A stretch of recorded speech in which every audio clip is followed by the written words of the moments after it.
The ladies of The View get it. I was conflicted over this because, so I think all of us agree you always want reconciliation. We had Jeremy Renner here last week, who basically, I mean, he had a near death. He actually says he died briefly in this snowmobile accident.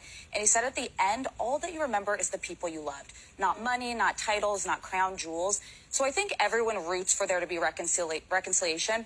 Watching this, I kind of felt like it was a Hail Mary. Like, he's probably made outreach, not heard back. I can't speak to why he hasn't heard back or whatever, but I think that he must have thought, if I go out there on the BBC, perhaps that's a way to signal to my father, you know, in this period that you have left, I do want to talk and reopen those lines of communication. And I root for it. I think that he acted in the interest of his family in the immediate, not thinking he was giving up the rest of his family for the rest of his life. Prince Harry made a bold and savvy move. By putting it out there that he wants reconciliation, he put the ball in King Charles's court. And at least now, it's well documented he made the attempt and can never be accused that he didn't try. But also, let's be clear. In 2020, he was denied security protection. The type of security protection someone born into the royal family requires, because we know what that kind of thing is. There's a lot of exposure, not only for him, but for the Duchess, Meghan, his wife, and his 2 children. And he wants to go and show them his home country. And so that was stripped away from him because he decided that he didn't want the official duties. And a point that he made during that interview, which I thought was striking, is that there are people that serve their country, but then leave public service, but always have that protection for the rest of their lives because they're different. This is a man who was born into a family, born into that duty, spent tours in Afghanistan and served his country for 35 years.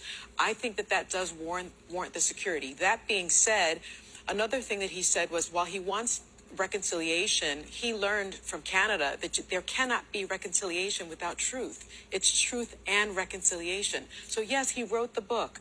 Yes, he told his side of the story. We haven't heard from the other side, but I don't think he should be punished for telling his truth, because I do really believe there is no reconciliation without that. And let's be clear, his security was removed in February of 2020. Meghan and Harry's interview with Oprah was in March of 2021. The Netflix series aired December of 2022, and Spare was released in January 2023. So therefore, his security was removed before any tell-all.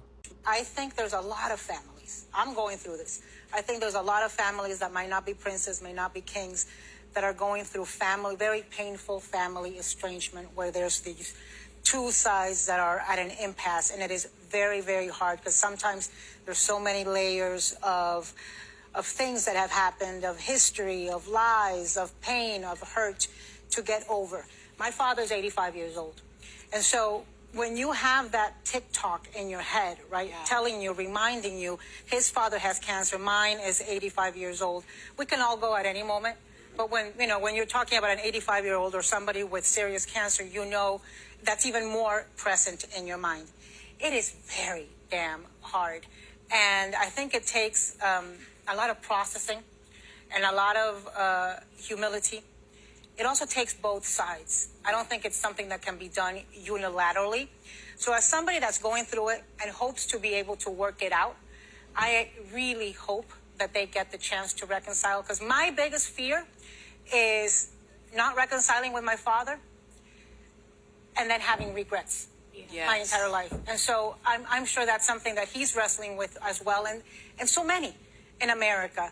But girl, it's going to take some liquor and some intercession from Pope Francis now that he's... So yeah, like I've said before, it's completely understandable for Prince Harry to want reconciliation. And yes, we all die eventually, but nothing puts things into perspective when you know a loved one is dying of cancer. And I genuinely feel Prince Harry loves his father. So as much as he means well, and you can see as his throat tightens and he feels so many things, I believe him. You always want to make the attempt to reconcile, especially with somebody you love. Especially someone you love that has cancer. You don't want to have to live with the regret of knowing that you didn't try. So I applaud Prince Harry for being the bigger man trying to reconcile.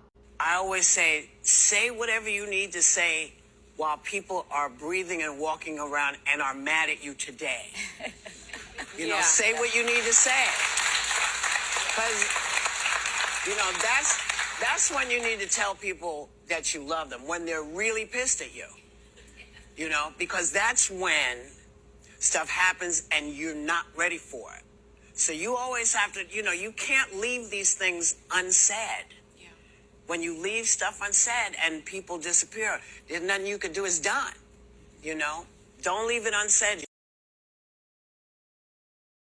Prince Harry has once again shown the world the strength of vulnerability. In a culture obsessed with strength being defined by silence and stoicism, he's chosen something harder, something nobler. He's chosen to reach out, to reconcile, to love. And before anything else is said, let's stop pretending that's easy. Let's stop pretending it's weak. Because when a man, especially one who has every reason to walk away, says, "I'm still open to healing," that is an act of supreme courage. When he chooses love in the face of betrayal, understanding in the face of judgment, and connection in the face of rejection, that's not just strength, that's transformation. But as he stepped forward, trolls and critics rushed to twist his gesture. It's a PR stunt. It's calculated. He should move on. No, he shouldn't. Because this isn't about winning the story. It's about winning back the bond between a father and a son. That's real. That's raw. And it should never be mocked. Those who ridicule him aren't protecting tradition. They're protecting trauma. They're clinging to a cycle of emotional silence that Prince Harry is finally breaking. The world has watched this man grow up under the harshest lights. We saw the heartbreak etched on his face at his mother's funeral. We saw the press hound his wife with the same cruelty. And what did many do? They looked away. They stayed silent. Or worse, they joined the mockery. But not Harry. He chose differently. He chose to speak, to feel, to act. And now, even as he steps up with humility to reconcile with the father who often chose duty over defense, he is met with cynicism. That's not on him. That's on us. When a son says, "I want peace with my father," that should be a sacred thing, a moment we protect, not poison. But in today's world, even that gets politicized. Prince Harry isn't perfect, and he's never claimed to be. But he's never stopped trying. He's made it clear that the door is open, and perhaps it always has been. That's not playing games. That's called growth. Let's be clear.